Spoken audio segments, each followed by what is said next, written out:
Good morning. It's the 11th of December.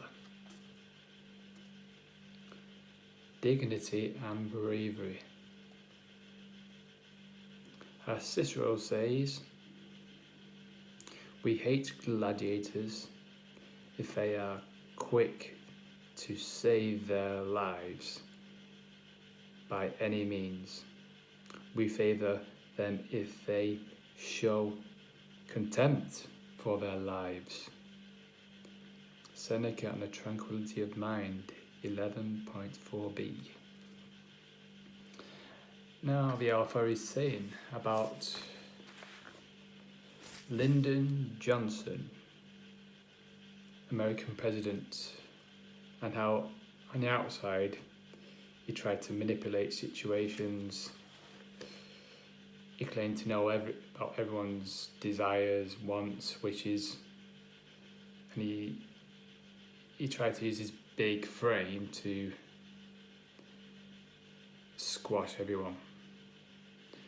But some of his old school friends, have told some stories of when he was a coward, and apparently there's a story where he was in a poker game and he lost, and he ended up on the bed kicking and screaming and saying, if you hit me, I'll kick you. If you hit me, I'll kick you. You know, doing a windmill motion with his feet. So yeah, on the outside he was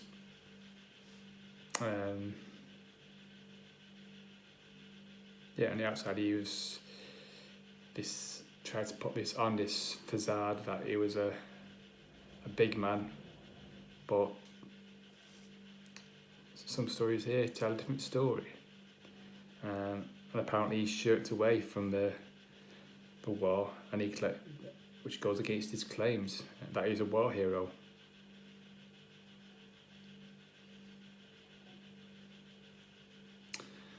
So do you know anyone who is do you know any cowards?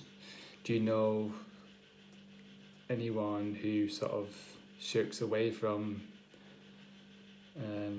battle, from their duties,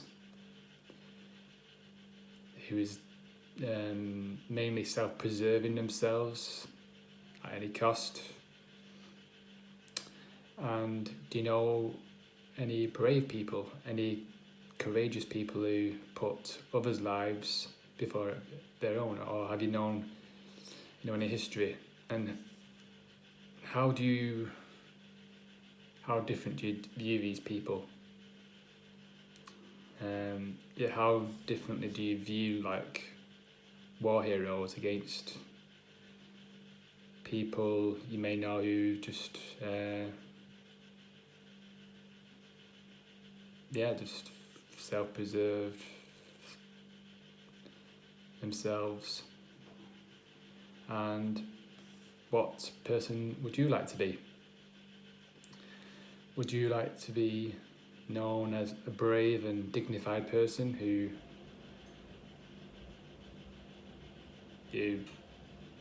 took risks and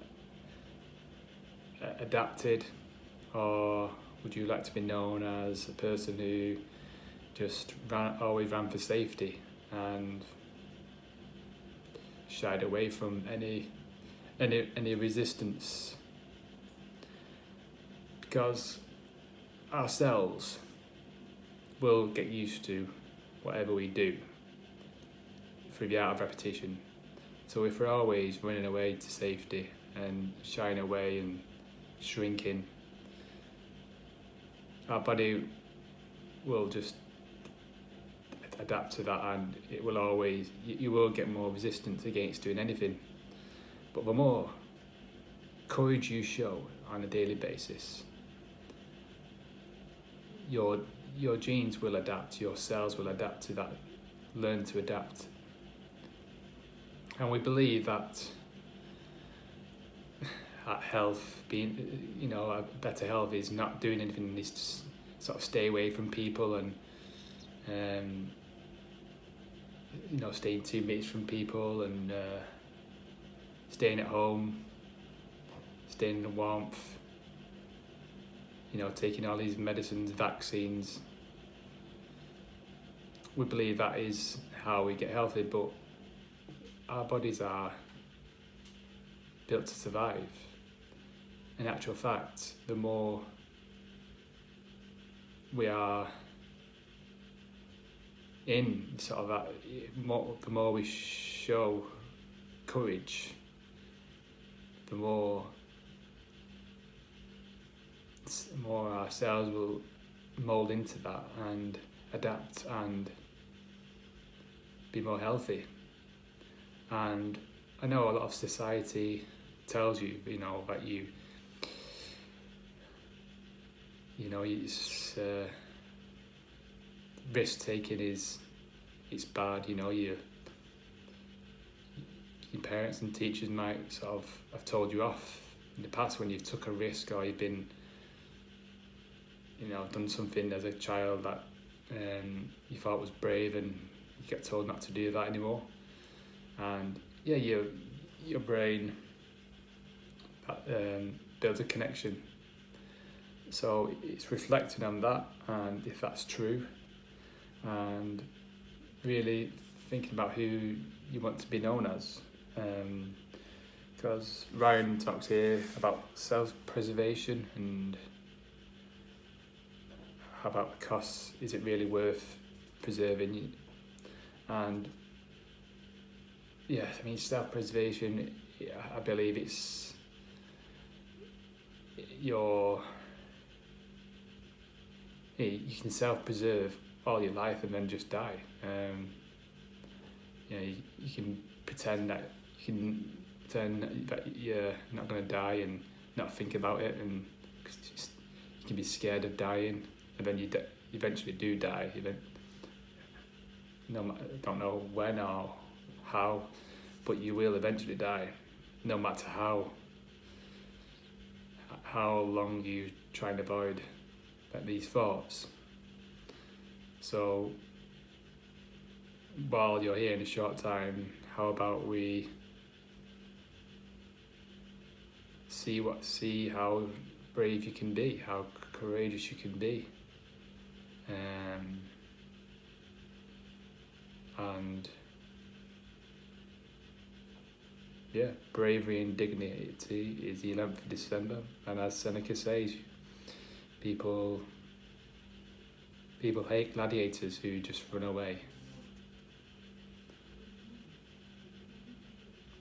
And yeah, my bravery today, I'm going for a 15-mile run.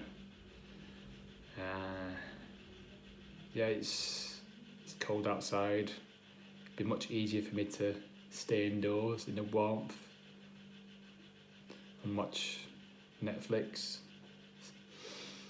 But I know the more times I push against the resistance, the more I will get used to doing that, and the tougher resolve I will get. And trust me, that could be you. So show some dignity and bravery today, and I'll speak to you tomorrow.